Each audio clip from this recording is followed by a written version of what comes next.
Čau visiem! Mani sauc Agnese no ieber.lv veikaliņa. Šodien raidījumā izzinu un pielieto padalīšos ar vienu praktisku soli jaunajām māmiņām, kam ir mazulīši, kas ir tāds foršs palīgs, lai neradītu atkritumus. Tie ir mitruma necaurlaidīgie paladziņi.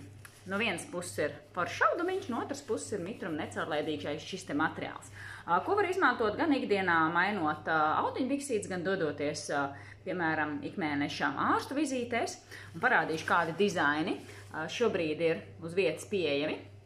Šādi te ar Miki Maušu rozā tematiku. Visi viņi ir šūti tepat, cēsu pusē ar lielu mīlestību. Šāds te rozā dāma dizains. Arī brīnišķīgs vaira, kur meža tematika. Arī mums ir lācīši.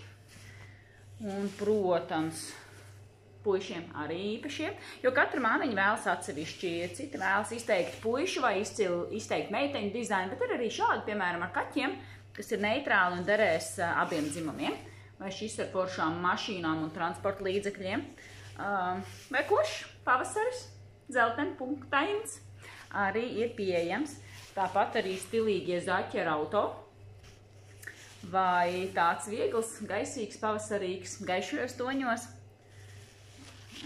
Tad mums ir kosmosa tēma.